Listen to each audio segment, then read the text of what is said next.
अब देखो, इसके पहले वाले वीडियो तक जो हमने लिए है उसमें हमारा ये हो चुका है रेडिएशन के बारे में। तो हमने पहले दिन बोला था चैप्टर का हेडिंग है dual nature of radiation and matter. तो हमने पूरा रेडिएशन के बारे में स्टडी किया था, उसका ड्यूअल नेचर कि रेडिएशन हैज या लाइट हैज, रेडिएशन को लाइट भी बोल सकते हैं फिलहाल हम, एक तो उसका फिक्स जो है वेव नेचर और एक है पार्टिकल नेचर। ठीक है, पार्टिकल नेचर एग्जैक्टली हमने बोला था एज अ फोटोन। तो अब रेडिएशन का हमारा कंप्लीट हो चुका है, रेडिएशन हमारा कंप्लीट हो चुका है, यानी ये वाला पोर्शन हम कंप्लीट कर चुके हैं। अब हमारे को लेना है मैटर के बारे में। तो हेडिंग बन गई ड्यूअल नेचर ऑफ मैटर। अब ड्यूअल नेचर ऑफ मैटर है तो यहां पे हम देखेंगे डी ब्रॉगली,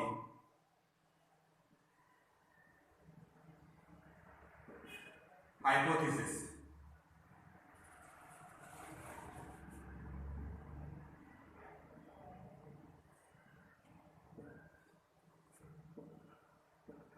ठीक है, डी ब्रॉगली नाम के साइंटिस्ट ने जो हाइपोथेसिस दिए थे वो देख रहे हैं। हाइपोथेसिस मतलब उन्होंने थ्योरेटिकल दिया था, प्रैक्टिकल प्रूफ बाद में दूसरे साइंटिस्ट ने दिया, वो हम बाद में देखेंगे।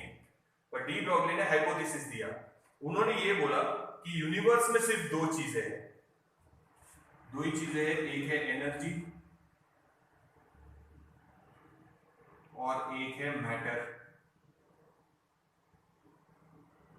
एनर्जी मतलब लाइट या रेडिएशन बोल सकते हैं। तो यूनिवर्स सिर्फ दो चीजों से बना है, एनर्जी एंड मैटर। हम लोग मैटर है, प्लैनेट मैटर है, सन मैटर है, सन से जो मिल रही रेडिएशन वो क्या है, एनर्जी है।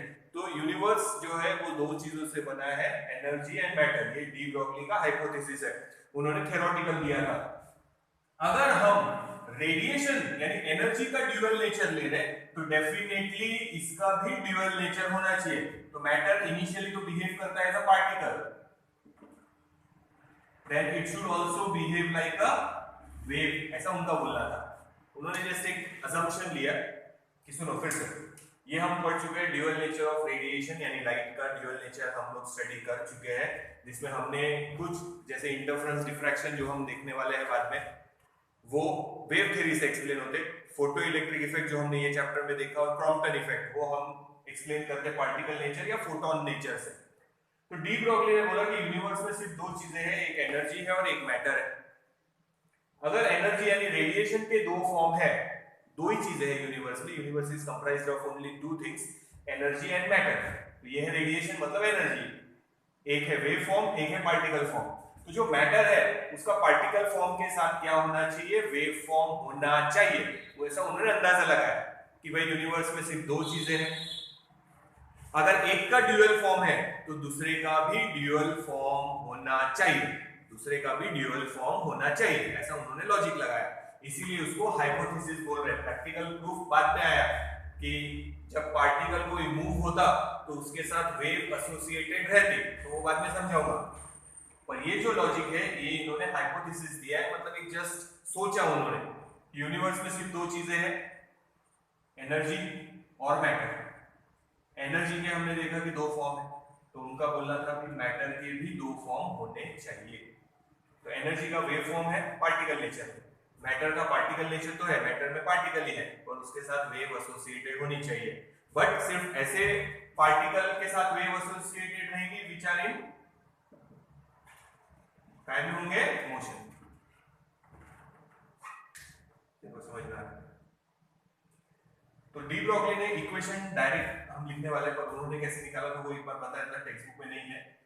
आइंस्टाइन का मास एनर्जी रिलेशन क्या था, E = mc²।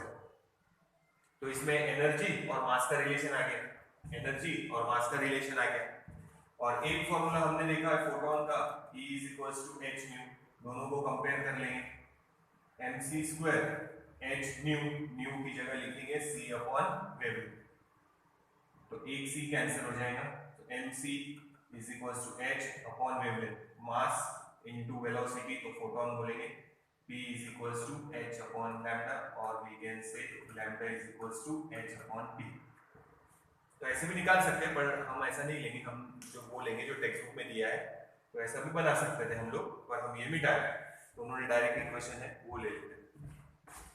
और उन्होंने लॉजिक ऐसे ही लगाया था, याद रखना, this is the wavelength associated with a particle having momentum p।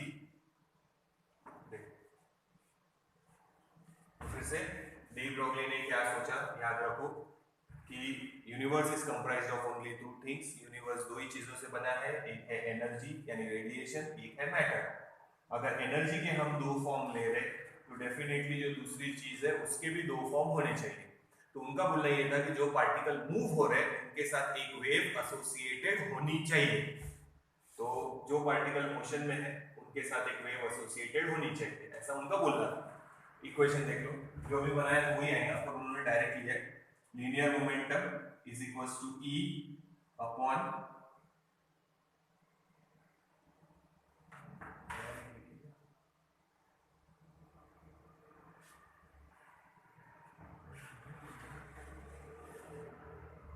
ठीक है, डायरेक्ट जैसे टेक्स्ट में दिया वैसे लेंगे E अपॉन C। तो ये उन्होंने डायरेक्ट फॉर्मूला ले लिया, ठीक है। नाउ इसको एक्सटेंड करेंगे तो मैंने जैसे बताया था वही आंसर आएगा, देख लो। और उन्होंने डायरेक्ट लिया ऐसा, E की जगह लिखेंगे h न्यू फोटोन की एनर्जी, और ये C वैसे, ठीक है। h न्यू की जगह ये वाले रिलेशन से C is equals to nu into wavelength, तो न्यू की जगह C upon wavelength divided by C, तो C और C कैंसिल। या फिर यहां से भी निकाल सकते न्यू अपॉन C मतलब वेवलेंथ, तो वैसे भी लेंगे डायरेक्ट तो भी चलेगा, तो h अपॉन लैम्डा बचेगा। डायरेक्ट सब्स्टिट्यूशन भी करेंगे तो भी चलेगा। तो न्यू अपॉन C मतलब वेवलेंथ, यानी ये स्टेप हटाइए तो यहाँ रिजल्ट डाल देती है। सिंस ये वाले रिलेशन के लिए C is equals to nu into wavelength, तो nu upon C is equals to 1 upon wavelength.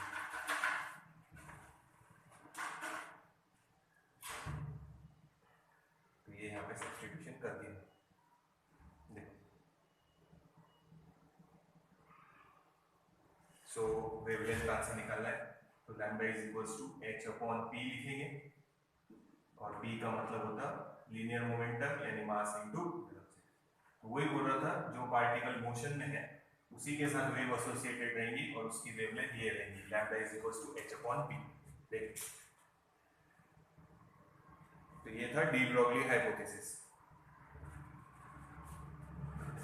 तो डी ब्रोगली ने इमेजिनेशन किया कि यूनिवर्स में सिर्फ दो ही चीजें हैं, एनर्जी और मैटर। एनर्जी मतलब रेडिएशन। अगर रेडिएशन के दो फॉर्म हम कंसीडर कर रहे हैं अलग अलग एक्सपेरिमेंट को एक्सप्लेन करने के लिए, तो मैटर के भी दो फॉर्म होने चाहिए। पार्टिकल नेचर तो है ही, और उसके साथ एक वेव एसोसिएटेड होनी चाहिए जो पार्टिकल टाइम में है मोशन। तो P is equals to E upon C, energy upon velocity, h new upon C, E की जगह h न्यू फोटोन की एनर्जी, और न्यू अपॉन C की जगह 1 अपॉन वेवलेंथ, तो 1 अपॉन वेवलेंथ डाल दिया, और लैम्डा इधर शिफ्ट किया, P इधर शिफ्ट किया, P की जगह m। तो याद रखो, जो पार्टिकल मोशन में है उसी के साथ वेव एसोसिएटेड रहेंगे। नोट डाउन करो, फिर आगे चलो। इसका एक्सपेरिमेंटल प्रूफ भी है, वो देखेंगे बाद में, पहले ये देख लो।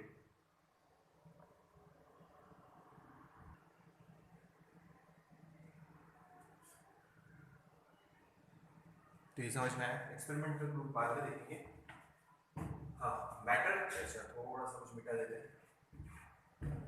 तो ये याद रखो, डी ब्रोगली का हाइपोथेसिस है, उन्होंने खाली अजम्पशन लिया था और उन्होंने ये इक्वेशन बनाया है। तो रेडिएशन हटा देते हैं। अब हम पढ़ रहे हैं, लास्ट पार्ट है real nature of matter. So matter के साथ जो वेव एसोसिएटेड है, it is called matter wave. Particle जो मूव हो रहा है उसके साथ जो वेव एसोसिएटेड है is called matter wave, and wavelength is called, scientist के नाम पे, डी ब्रोगली वेवलेंथ। ये जो वेवलेंथ निकलेंगी ये डी ब्रॉगली वेवलेंथ, और ये वेव जो एसोसिएटेड है it is also known as matter wave. Matter के साथ एसोसिएटेड है तो मैटर वेव, तो डी ब्रॉगली का नाम हटा दे तो ऊपर आई गया। माइक्रोस्कोपिक जो पार्टिकल्स है ये ध्यान रखना,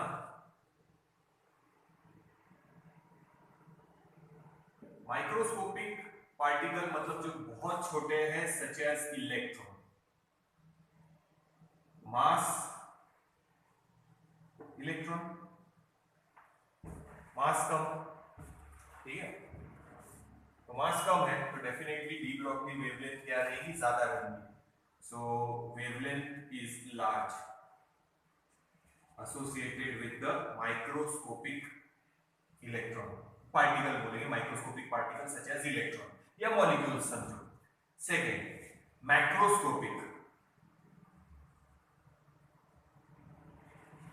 पार्टिकल्स या बॉडी बोलेंगे अब तो, macroscopic body such as moving car,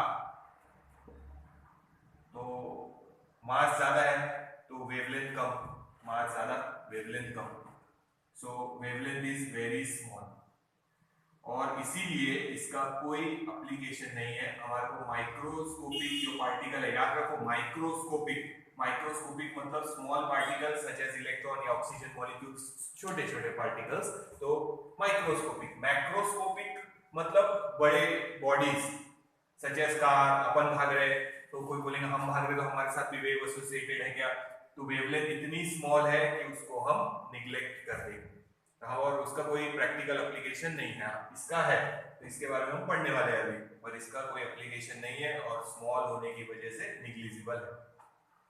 देखो तो ये याद रखना, माइक्रोस्कोपिक एंड मैक्रोस्कोपिक। तो ये तो उन्होंने थ्योरेटिकल दिया था, ये इक्वेशन जो दिया वो थ्योरेटिकल है, it is called de Broglie equation. ये इक्वेशन को बोलेंगे डी ब्रॉगली इक्वेशन। जो वेवलेंथ निकलेंगी उसको डी ब्रॉगली वेवलेंथ, ये वेव मैटर के साथ एसोसिएटेड है इसलिए उसको बोलते हैं मैटर वेव। कौन सी वेव, मैटर वेव। इसका एक्सपेरिमेंटल प्रूफ दिया डेविसन और जर्मन नाम के साइंटिस्ट ने, तो उनका एक्सपेरिमेंट हम लोग स्टडी करेंगे। तो ये थ्योरेटिकल दिया, हाइपोथेसिस है ये, किसकी हाइपोथेसिस थी, डी ब्रॉगली की, उन्होंने हाइपोथेसिस दिया है ये सब ओरली कंसीडर करके, भाई ऐसा है तो ऐसा होना चाहिए, ठीक है। दो ही चीजें हैं, रेडिएशन के दो फॉर्म है तो मैटर के भी दो फॉर्म होने चाहिए, ऐसा उन्होंने दिया और ये इक्वेशन दिया। दिस इक्वेशन इज कॉल्ड, याद रखो, डी ब्रॉगली इक्वेशन। ये जो वेवलेंथ निकलेगी de Broglie wavelength and the wave is associated with the matter, इसलिए उसको मैटर वेव भी बोलते हैं।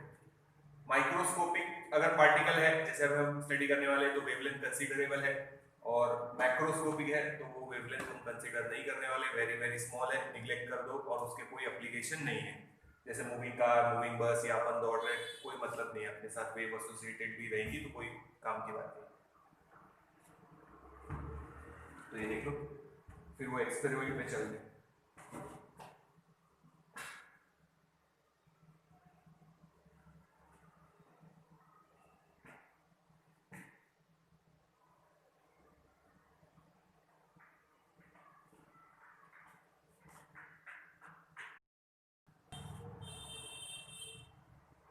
अब देखो डी ब्रॉगली हाइपोथेसिस हो गया आपका, तो डी ब्रॉगली वेवलेंथ का इक्वेशन था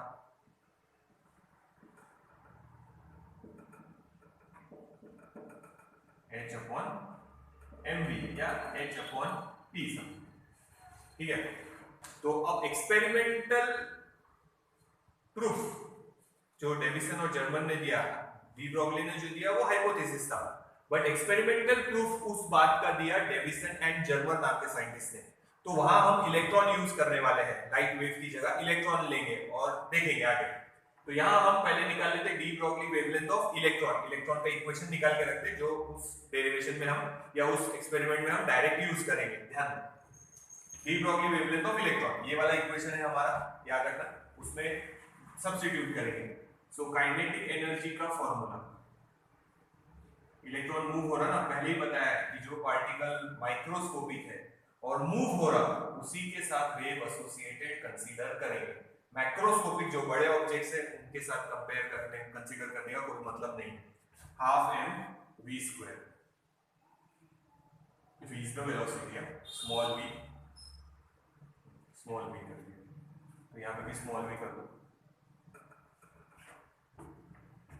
now so we can say v is equals to, इसको इधर मल्टीप्लाई करो, ट्वाइस ई के यानी काइनेटिक एनर्जी, ऐसे लिख दिया उसको, और अपॉन में m स्क्वायर हटा दिया तो रूट में। नाउ ये फॉर्मूला आप लोगों को याद होगा, v is equals to w upon q, potential का फॉर्मूला। तो w यानी काइनेटिक एनर्जी, वर्क डन यानी kinetic energy, q into v, इसीलिए मैं बोल रहा ये स्मॉल v है, वेलोसिटी मतलब। और अगर कंफ्यूजन रहा फिर भी लिखने में तो इसको छोटा सा vp कर दो पोटेंशियल के। टेक्स्ट बुक में नहीं है ना नोट्स में, पर चाहे तो वेलोसिटी को स्मॉल v, अब हम कैसा करते हैं, स्मॉल v ऐसा लिखते हैं, कैपिटल v ऐसा लिखते हैं, तो मिक्स होने के चांसेस है। तो पोटेंशियल को vp कर दो, p मतलब पोटेंशियल, चलेगा एक बार के लिए। तो ये वैल्यू यहां सब्स्टिट्यूट करो तो वेलोसिटी का आंसर हो जाएगा under root of twice vp की जगह, सॉरी e काइनेटिक एनर्जी की जगह इलेक्ट्रॉन है इसलिए चार्ज की जगह e लिख दिया, पोटेंशियल वैसे ही रखेंगे और अपॉन में कर दिया, ये इक्वेशन इसमें सब्स्टिट्यूट करो। So lambda is equals to h upon ये है, इसमें सब्स्टिट्यूट करना है m, अपॉन में तो रिवर्स करके लिख लेते हैं, root m upon twice e into vp, vp मतलब पोटेंशियल, ठीक है। तो ये m अंदर कर दो तो स्क्वायर हो जाएगा, h बाहर ही है, ठीक है, under root of m upon twice e vp, और ये हो गया हमारा m स्क्वायर, इसको अंदर कर दिया हमने तो एक m cancel. So final answer है h upon under root of twice, ये m पहले लिख लिया, एक बचा, एक कैंसिल हो गया, रूट के अंदर डाल दिया इसको तो स्क्वायर कर दिया हमने, e into vp, and this is the final answer. So this is the equation for wavelength of electron according to de Broglie, ठीक है। अब देखो h की वैल्यू फिक्स है, क्या है 6.63 into 10⁻⁻34 joule second, mass of electron fix है 9.1 into 10⁻31 kg, charge on electron fix है 1.6 into 10⁻90। अब 1 2 3 यानी 1 2 और ये 3 वैल्यू अगर मैं डाल दूं तो इसका आंसर आएगा 1.228, पोटेंशियल की वैल्यू नहीं डाला है तो under root of vp, and this is the final answer direct. अब अच्छा ये आंसर निकलेगा नैनोमीटर में, वेवलेंथ निकली है ना, तो ये आंसर निकलेगा नैनोमीटर में।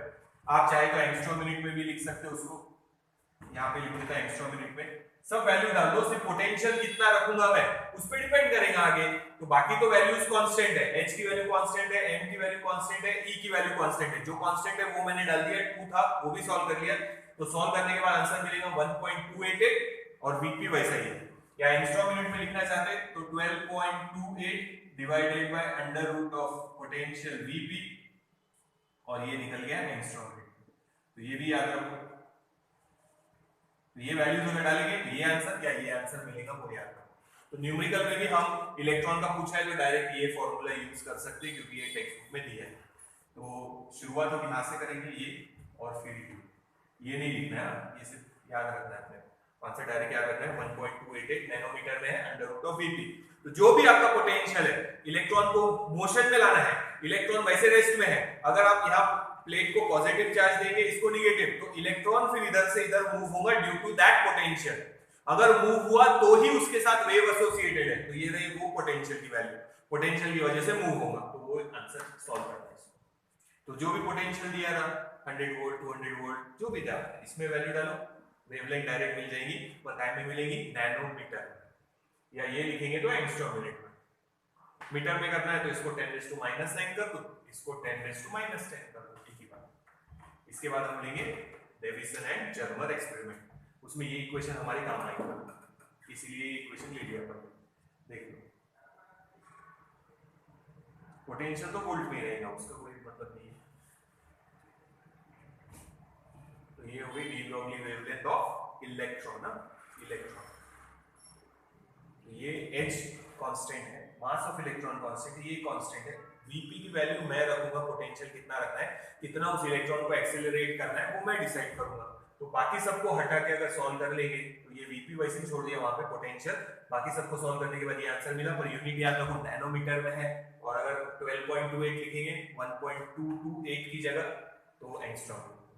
ठीक है, तो ये तो आप लोगों को लिखना नहीं है, वैल्यूज गिवन ही रहती वो न्यूमेरिकल आया तो, पर सॉल्व करने की जरूरत नहीं है, डायरेक्ट आंसर याद है बस। ये हो गया हमारा de Broglie wavelength of electron, और ये इलेक्ट्रॉन है माइक्रोस्कोपिकल, मतलब स्मॉल इन साइज, जिसकी वेवलेंथ कंपेयर मतलब कर सकते हैं वर्कआउट, और प्रैक्टिकल अब आगे देखेंगे कि कैसे बिहेव करता हो इलेक्ट्रॉन वेव के जैसे, देख लो।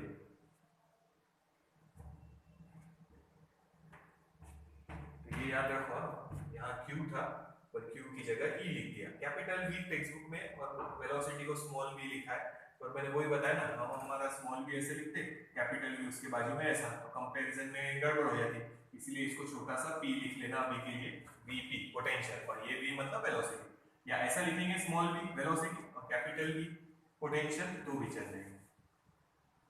ये पोटेंशियल है Vp, p मतलब कुछ नहीं है, लीनियर मोमेंटम वगैरह कुछ नहीं है, p मतलब पोटेंशियल, तो याद रखो टेक्स्ट बुक में वो खाली v लिखा है इन वोल्ट बस, ये देख लेना।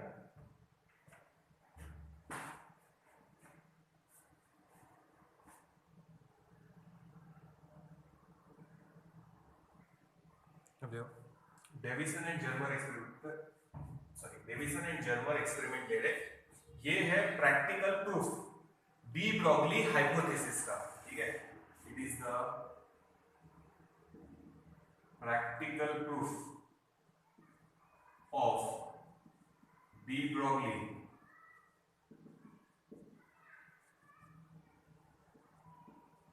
हाइपोथेसिस। ठीक है, ये एक्सपेरिमेंट शुरू करने से पहले एक चीज बता रहा, वो वेव ऑप्टिक्स में हमारा हो जाएगा, तो वो एक बार यहां समझ लो, डिफ्रैक्शन।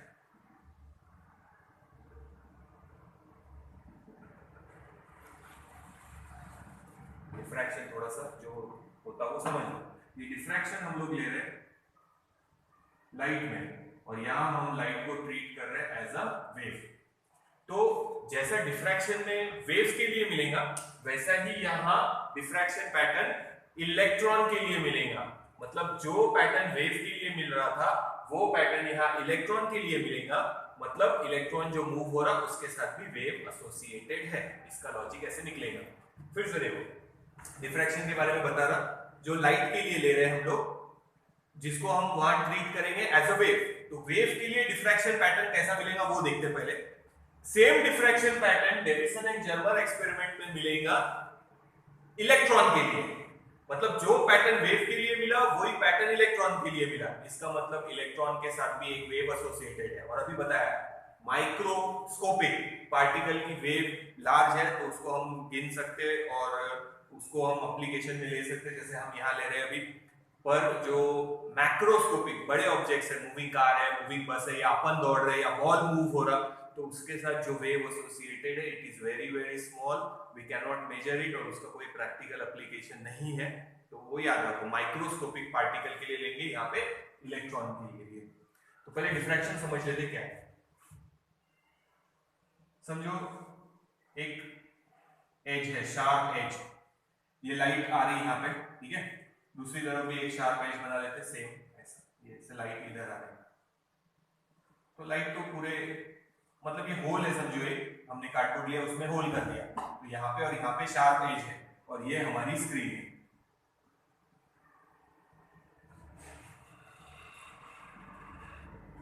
तो यहाँ हम वेव की तरह ट्रीट कर रहे हैं, याद रखो।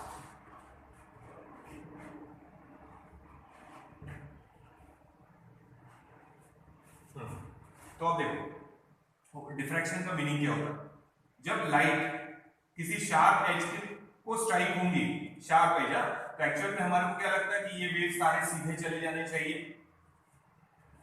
यहां एकदम ब्राइट पॉइंट मिलना चाहिए और इधर डार्क रहना चाहिए, इसकी शैडो और इसकी शैडो, ये कार्डबोर्ड है समझ, ठीक है। पर ऐसा नहीं होता। होता क्या कि जब लाइट किसी शार्प एज को स्ट्राइक होती, शार्प एज, ठीक है, it bend and enter into the geometrical shadow reason, यानी एक्चुअल में यहां इसकी शैडो होनी चाहिए थी, यहां इसकी शैडो होनी चाहिए थी, यहाँ पे डार्क रीजन होना चाहिए, यहाँ पे भी डार्क रीजन होना चाहिए, बट इतना सा ही ब्राइट रीजन होना चाहिए बस। बट लाइट जब किसी शार्प एज को स्ट्राइक होंगी तो वो बेंड हो जाती, सीधा जाने की जगह वो शार्प एज के राउंड बेंड हो जाती। तो एक ब्राइट बैंड यहां मिलेगा, दूसरा ब्राइट बैंड यहां मिलेगा, ऐसा छोटा सा, ये ऐसा। बीच में डार्क बैंड है, ब्राइट बैंड, फिर डार्क बैंड, फिर ब्राइट बैंड, फिर एक डार्क बैंड, फिर एक ब्राइट बैंड। तो ऐसे 2-3 ब्राइट और डार्क बैंड देखने को मिलेंगे। This phenomenon is called diffraction pattern. आप लोग घर पे करके देख सकते हैं। ये सब जो वॉल है, अंधेरा कर लेना कमरे में पूरा। और आप लोगों ने देखा होगा पुराने जमाने की टॉर्च आती थी ऐसे, जिसमें बल्ब है, एलईडी लाइट नहीं होनी चाहिए, बल्ब होने चाहिए, और ऐसा राउंड आता था। अगर आप लोगों ने देखोगे यहाँ नॉब रहता है उसको ऑन ऑफ करने के लिए। तो जब आप उस पे रोशनी डालेंगे दीवार पे, तो आपको इतना तो ब्राइट बैंड मिलेंगे, ब्राइट बैंड को लाल कर देते। चलो, ये उजाला वहां मैक्सिमम मिलेगा टॉर्च के आजू बाजू में। ये जो सामने गोल बना है वहां ब्राइट बैंड मिलेगा, ये इतना, यानी यहाँ मैक्सिमम उजाला मिलेगा। बट जो लाइट यहाँ शार्प एज को स्ट्राइक होंगी वो इधर जाएंगी और इधर जाएंगी, सिर्फ सीधा नहीं जाएंगे ना। सो यहाँ पे हमको दूसरा ऐसा ब्राइट बैंड मिलेगा, उसको भी शेड कर देते। यस, तो टॉर्च अगर आपके पास है, पूरे कमरे में अंधेरा करना और टॉर्च को ऑन करना और दीवार पे उजाला डालना उसका, तो एक बीच वाला मैक्सिमम लाइट तो बिना डेविएशन के पास हो जाएंगी, मगर जो कॉर्नर पे स्ट्राइक होंगी वो लाइट बेंड हो जाती है और यहाँ पे दूसरा ब्राइट बैंड बनाएंगे। ये मेन ब्राइट बैंड, फिर बीच में डार्क बैंड, फिर दूसरा ब्राइट बैंड। देखो यहाँ पे भी वैसे ही, ये हमारा मेन ब्राइट बैंड, फिर ये दूसरा ब्राइट बैंड जो रेड कलर से बना है, और बीच में फिर से डार्क बैंड। तो अल्टरनेट ब्राइट और डार्क बैंड मिलेंगे, मगर बीच वाला जो रहेगा बैंड वो सबसे ज्यादा ब्राइट रहेगा। यहाँ पे भी देखो, ये सबसे ब्राइट रहेगा, फिर डार्क बैंड, फिर ब्राइट बैंड, फिर थोड़ा सा डार्क, फिर थोड़ा ब्राइट। तो 2-3 बैंड आप टॉर्च में क्लियरली आइडेंटिफाई कर सकते हैं। This phenomenon of light is called diffraction, और यहाँ पे हम लाइट को ट्रीट कर रहे हैं एज अ वेव, वेव की तरह ट्रीट कर रहे हैं। इस फिनोमिनन को डिफ्रैक्शन बोलते हैं। तो अगर मैं ग्राफ बनाऊं तो ऐसा बनेगा, इंटेंसिटी यहाँ मैक्सिमम, ये इतनी जगह पे, ये देखो, ये वो सर्कल, फिर कम है इंटेंसिटी यहाँ डार्क बैंड, फिर थोड़ी इंटेंसिटी ज्यादा यहाँ पे, फिर कम, फिर यहाँ डार्क, फिर थोड़ी इंटेंसिटी ज्यादा है। ये सेकंड वाला बैंड है, ये फर्स्ट बैंड होगा, ये यहाँ से यहाँ, फिर ये हमारा सेकंड बैंड, ये हमारा सेकंड बोल। तो यहाँ ब्राइटनेस सबसे ज्यादा, यहाँ ब्राइटनेस थोड़ी कम, फिर और एक डार्क बैंड, फिर एक ब्राइट बैंड, ब्राइटनेस कम होते जाएंगे धीरे धीरे, और फाइनली ऐसा लगेगा कि अंधेरा ही है दोनों तरफ। तो आप टॉर्च में अगर देखेंगे तो बीच वाला जो गोला है वो सबसे ब्राइट, उसके बाद आपको एक क्लियर डार्क बैंड आइडेंटिफाई होगा कि जहाँ उजाला कम है, डार्क लगेगा थोड़ा सा, और फिर एक ब्राइट सर्कल दिखेगा, और फिर उसके बाद डार्क, फिर ज्यादा आइडेंटिफाई नहीं होते टॉर्च में, पर इतने 2-3 बैंड तो आप क्लियरली वहां पे आइडेंटिफाई कर सकते हैं। This phenomenon is called diffraction of light. तो लाइट जब किसी शार्प एज को स्ट्राइक होती तो सीधा जाने की जगह वो बेंड होती, और जहां एक्चुअल में ज्योमेट्रिकल शैडो, टॉर्च में से जो लाइट निकल रही वो यहीं पे होनी चाहिए थी पूरी, पर जो एज को स्ट्राइक हो रहा है वो बेंड होके एक शैडो रीजन में जा रहा है, कि जहां शैडो होनी चाहिए थी, जहां पूरी तरह अंधेरा होना चाहिए था, वहां जाके बैंड और बना दिया। This phenomenon is called diffraction of light. तो ऐसा इलेक्ट्रॉन के साथ भी देखने को मिलेगा बाद में, बताओ। तो ये डिफ्रैक्शन इन लाइट है, और ये वेव के फॉर्म में। तो ये मिटा दे, फिर हम हमारे डेविसन एंड जर्मर एक्सपेरिमेंट पे चलते। तो वहां पे भी क्या होगा, इलेक्ट्रॉन मिलेंगे। अच्छा, बाद में समझाते हैं, ये ध्यान रखना है, ऐसा यहाँ पे बना रहता क्लियर। देखो, पीक सबसे ज्यादा यहाँ पे, इंटेंसिटी लाइट सबसे ज्यादा यहाँ, फिर दूसरा ब्राइट बैंड है, डार्क बैंड, फिर दूसरा ब्राइट बैंड है मगर उससे इंटेंसिटी कम, फिर यहाँ पे भी कम, फिर एक और ब्राइट बैंड और इंटेंसिटी कम, और एक कम। तो ऐसा एक्सिस पे बना सकते हैं। तो यहाँ इंटेंसिटी सबसे ज्यादा सेंटर वाले पे, बाद में दूसरा ब्राइट बैंड ये है, यहाँ डार्क बैंड है, ये बीच की जगह डार्क है, दूसरा ब्राइट बैंड ये रहा, इंटेंसिटी कम, फिर तीसरा ब्राइट बैंड ये रहा, फिर इंटेंसिटी कम। तो टॉर्च में अगर आप देखेंगे तो आपको 2-3 बैंड्स तो क्लियरली आइडेंटिफाई होंगे। सेंटर वाले में मैक्सिमम लाइट सीधा चली गई यहाँ से, जो कॉर्नर पे स्ट्राइक हुई है वो सब बेंड हुई है, और जहां एक्चुअल में अंधेरा होना चाहिए था वहां पे भी एक ब्राइट सर्कल बन गया है। इतना ज्यादा ब्राइट नहीं है जितना सेंटर वाला है, क्योंकि मैक्सिमम लाइट तो सेंटर से चली गई यहाँ पे, जो सिर्फ कॉर्नर पे जाएंगी वो खाली बेंड होने वाली है बस। this phenomenon of bending of light when it strikes an sharp edge, the phenomenon of bending of light when it strikes a sharp edge, it is called diffraction of light. तो यहां देखेंगे वो कैसे काम आएगा, पहले इतना समझ लो एक बार, फिर आगे चलते हैं।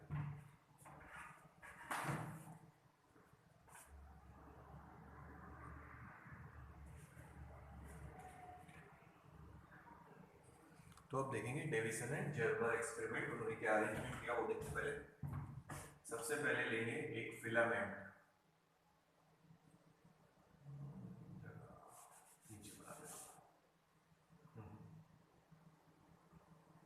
ये फिलामेंट है, फिलामेंट F, और इसको हम लगाएंगे battery B, high tension battery है B। अब होगा क्या, ये टंगस्टन फिलामेंट है, जब बैटरी लगाएंगे तो गर्म होगा तो वो इलेक्ट्रॉन इमिट करेंगे, तो हमारे को इलेक्ट्रॉन इमिटेड मिलेंगे पर सब तरफ होंगे, पर हमारे को उसकी एक नैरो बीम बनाना है, तो अब आगे का अरेंजमेंट कैसे करेंगे वो देखते हैं। ठीक है, तो इस पूरे अरेंजमेंट को बोलते हैं, इलेक्ट्रॉन इमिट होने वाले वो एरो बाद में बनाएंगे हम लोग। तो याद रखो क्या लिया है, सबसे पहले टंगस्टन फिलामेंट, टंगस्टन मटेरियल का बना हुआ फिलामेंट, उसको हाई टेंशन बैटरी लगाया है। This arrangement is called electron gun, ये है इलेक्ट्रॉन गन जो इलेक्ट्रॉन फायर करेंगे। ठीक है, देख लो पहले ये, तो ये नाम मिटा रहे हम इलेक्ट्रॉन गन।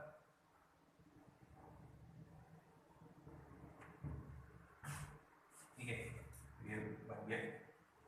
अब यहां एक कॉलीमेटर लगाएंगे,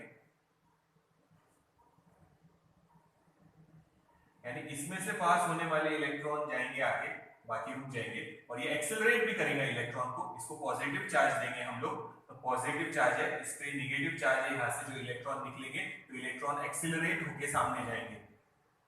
तो इसको कनेक्ट करते हैं यहाँ दूसरी बैटरी को,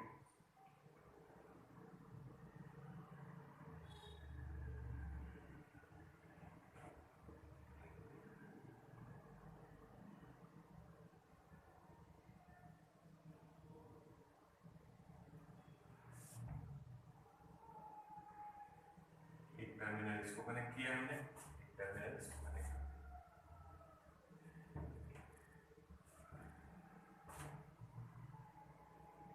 तो वेरिएबल के थ्रू कनेक्ट कर दी इसको, ताकि चेंज कर सके पोटेंशियल, क्योंकि इसका पोटेंशियल हमारे को चेंज करना है।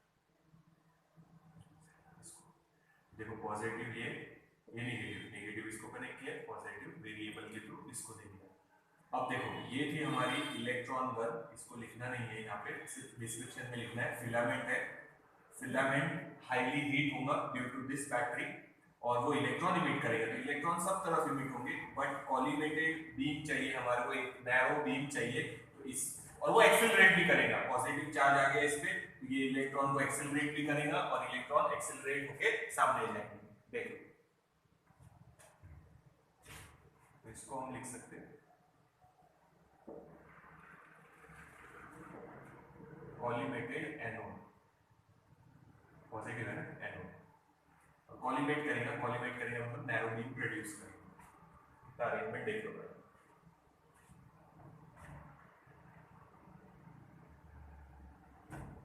ठीक है, ये हेडिंग एक बार हटा देते हैं, ये हटा देते हैं, बाद में लिख लेंगे। अब यहां लगाएंगे निकेल का क्रिस्टल,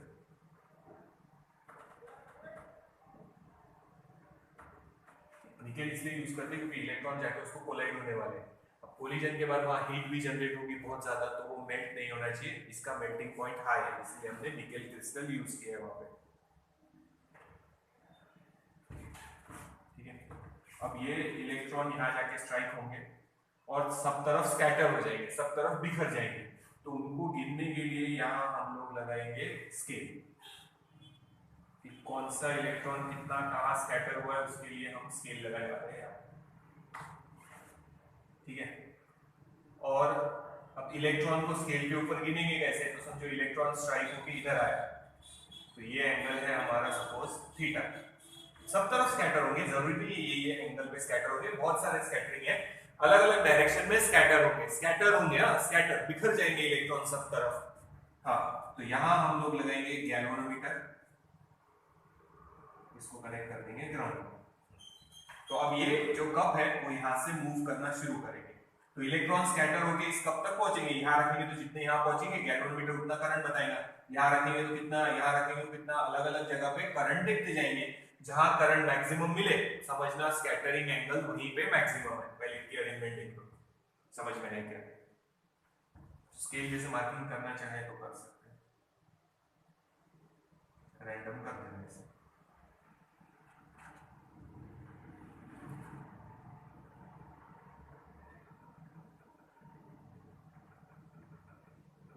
ये स्केल, ये है हमारा डिटेक्टर डी। देखो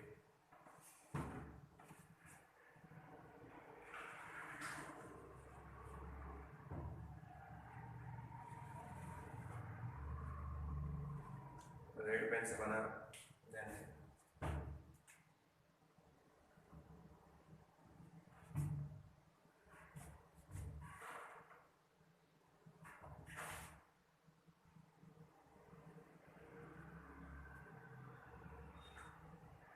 ये रेड पेन से जो बॉक्स बनाया है हम लोगों ने, यानी इसके अंदर हम रखेंगे वैक्यूम,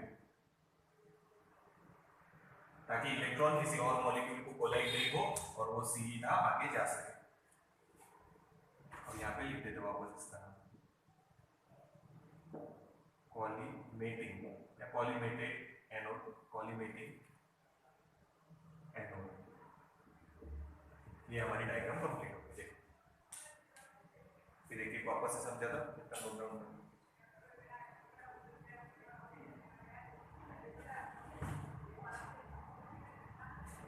सबसे पहले जैसा बना रहे वैसा लिखते जाना। ये है टंगस्टन फिलामेंट और उसको हमने हाई टेंशन बैटरी लगा दिया।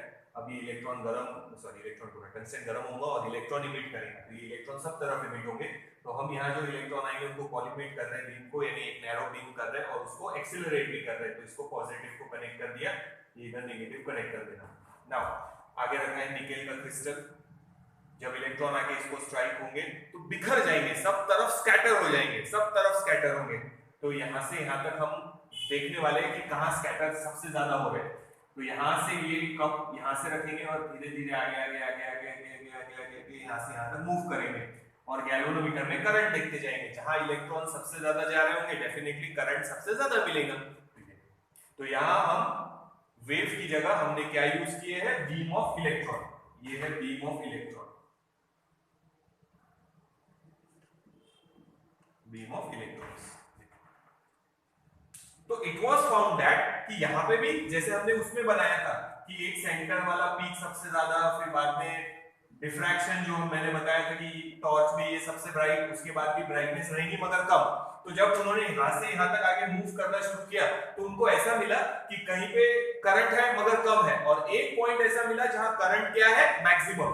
तो वो करंट मैक्सिमम मिला उनको 54 वोल्ट में। पोटेंशियल कितना रखा था, 54 वोल्ट, और स्कैटरिंग एंगल था 50 डिग्री।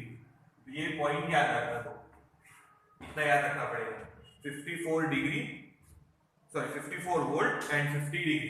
तो ये स्कैटरिंग एंगल उनको मिला 50 डिग्री, और 54 वोल्ट जब उन्होंने यहां का पोटेंशियल रखा तब, तो ये पीक मिला उनको। तो समझो वो यही है समझो 50 डिग्री पे।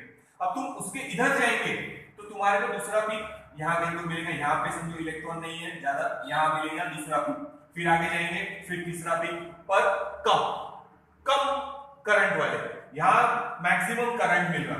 फिर तुम इधर जाएंगे तो तुम्हारे को ये पीक मिलेगा, करंट कम है, फिर तुम इधर जाएंगे सेकंड पीक यहाँ मिलेगा।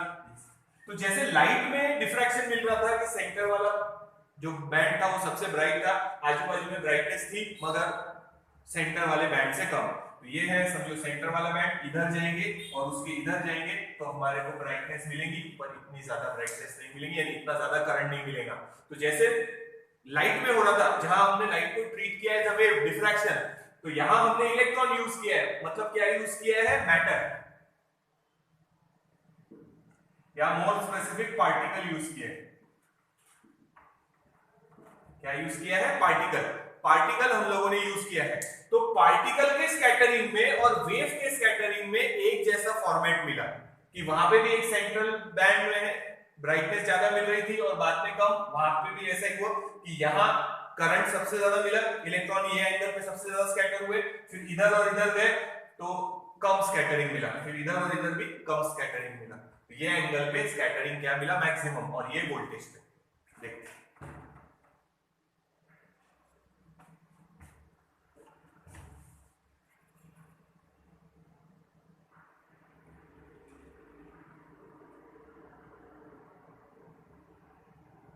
ठीक है ना। इलेक्ट्रॉन का जो फॉर्मूला हम लोगों ने डिराइव किया था डी ब्रॉगली हाइपोथेसिस से, वो क्या था 12 एंगस्ट्रॉम मिनट में, इसमें लिखेंगे 1.228 under root of v potential, और ये है अपना नैनोमीटर। देखो यदि इलेक्ट्रॉन के साथ जो वेव एसोसिएटेड है उसका इक्वेशन सॉल्व करके हमने डायरेक्ट बना लिया था। पोटेंशियल कितना डालेंगे 54, सब्स्टिट्यूट करेंगे, आंसर डायरेक्टली लिखना है तो यहां सब्स्टिट्यूट कर देंगे 1.228 divided by under root of 54 जो वोल्टेज हमने वहां लिया, तो इसका आंसर मिला था 0.167 नैनोमीटर। तो ये डी ब्रॉगली पर से मिला है, यानी हम बोल सकते हैं ये थ्योरेटिकल वैल्यू निकल गई। देखो दिख रहा है यहां पे, ठीक है दिख रहा है। तो ये कौन सी वैल्यू निकल गई, थ्योरेटिकल वैल्यू, ठीक है। और जब डिफ्रैक्शन, जैसे लाइट में डिफ्रैक्शन है उसका इक्वेशन आएगा वहां पे, तो उस इक्वेशन से अगर सॉल्व करेंगे, तो अभी हमारे को वो इक्वेशन से सॉल्व नहीं करना है, सिर्फ डायरेक्ट लिखना है। तो वो इक्वेशन जब डिफ्रैक्शन में आएगा तब मैं बताऊंगा, पर अभी हमारे को डायरेक्ट लिखना है कि लाइट का डिफ्रैक्शन का फॉर्मूला अगर यहाँ लगा के सॉल्व करेंगे हम लोग इलेक्ट्रॉन के लिए, तो जो वैल्यू निकली थी वहां पे, यहाँ लिख देता, प्रैक्टिकल वैल्यू जो निकली थी वो निकली थी 0.165 नैनोमीटर। तो ये है प्रैक्टिकल वैल्यू, और ये है डी ब्रॉगली पर से थ्योरेटिकल वैल्यू। उन्होंने थ्योरेटिकली दिया था, ये प्रैक्टिकली निकल गई। डिफ्रैक्शन वाला फॉर्मूला है, डिफ्रैक्शन हो रहा तो जो लाइट में डिफ्रैक्शन वाला फॉर्मूला है वो यहाँ लिखने की जरूरत नहीं है, क्योंकि उन्होंने बोला ही नहीं, उन्होंने डायरेक्ट लिखा है कि by applying the diffraction formula और डिफ्रैक्शन फॉर्मूला ऑफ लाइट, अगर हम सॉल्व करेंगे इसको तो ये आंसर मिलेगा। ये प्रैक्टिकल वैल्यू हो गई और ये थ्योरेटिकल वैल्यू हो गई। ध्यान से देखेंगे तो प्रैक्टिकल वैल्यू और थ्योरेटिकल वैल्यू अप्रोक्सीमेटली मैच हो गई। ये 0.167 है, ये 0.165 है, यानी अप्रोक्सीमेटली सेम ही है। तो एक ये मिला कि जैसे लाइट में सेंटर वाला बैंड सबसे ज्यादा ब्राइट था, आजू बाजू में ब्राइटनेस कम, उसी तरह 50 डिग्री और 54 वोल्ट जब रखा हमने, तो यहाँ पे हमारे को समझो करंट मैक्सिमम मिला, फिर इधर गए करंट कम हो गया, फिर यहाँ आए तो करंट मैक्सिमम हुआ, पर इतना ज्यादा नहीं जितना फर्स्ट केस में था। फिर उधर और गए तो कम, फिर इधर गए तो भी कम। तो जैसे लाइट डिफ्रैक्ट हो रही वैसे इलेक्ट्रॉन भी डिफ्रैक्ट हो रहा। तो लाइट का फॉर्मूला लगा के आंसर निकाला है डिफ्रैक्शन का, और जब डी ब्रॉगली का फॉर्मूला लगा के आंसर निकाला तो दोनों आंसर मैच हो गए। मतलब एक्सपेरिमेंटल प्रूफ मिल गया कि डी ब्रॉगली ने जो असम्पशन लिया था वो करेक्ट है, कि जो इलेक्ट्रॉन माइक्रोस्कोपिक पार्टिकल जो मूव हो रहा, there is a wave associated with it. तो बस इतना याद रखना। तो ये इलेक्ट्रॉन वाला बताया, ये याद रखो, under root of v potential. Angstrom unit में भी बताया था 12.28 पर नैनोमीटर में, याद रखो कोई प्रॉब्लम। तो ये प्रैक्टिकली जब डिफ्रैक्शन का फॉर्मूला लगा के सॉल्व किया और ये थ्योरेटिकल डी ब्रॉगली का फॉर्मूला लगा के सॉल्व किया, तो दोनों आंसर मैच हो गए। तो याद रखो, ये लाइट के लिए ऐसा ग्राफ बनाया हमने, टॉर्च का एग्जांपल बताया, सेंटर वाला सबसे ब्राइट, बाद में और आपको ब्राइट बैंड मिलेंगे एक दो, पर जिसकी इंटेंसिटी कम रहेगी, ब्राइटनेस कम रहेगी। उसी तरह यहाँ पे करंट मैक्सिमम, और इधर भी करंट मिलेगा पर इतना मैक्सिमम नहीं मिलेगा। तो जैसे लाइट डिफ्रैक्ट हो रही थी, स्कैटर हो रही थी, वैसे इलेक्ट्रॉन भी सब तरफ स्कैटर हो रहा। और डिफ्रैक्शन का फॉर्मूला और डी ब्रॉगली ने जो असम्पशन लिया था वो फॉर्मूला अगर लगा के आंसर निकालेंगे तो दोनों आंसर सेम आए। इसका मतलब there is a wave associated with an electron which is in motion. Microscopic particle है तो वेव काउंट कर सकते हैं। ये मिल गई। तो ये हो गया हमारा डेविसन एंड जर्मर एक्सपेरिमेंट। ये इतना सॉल्व करना है और ये डायरेक्ट लिखना है और ये डायग्राम बनानी पड़ेगी। 2 मार्क के लिए खाली डायग्राम भी आ सकता है। तो यहाँ समझो ये चैप्टर हमारा खत्म हो। देख लो एक बार, नोट डाउन।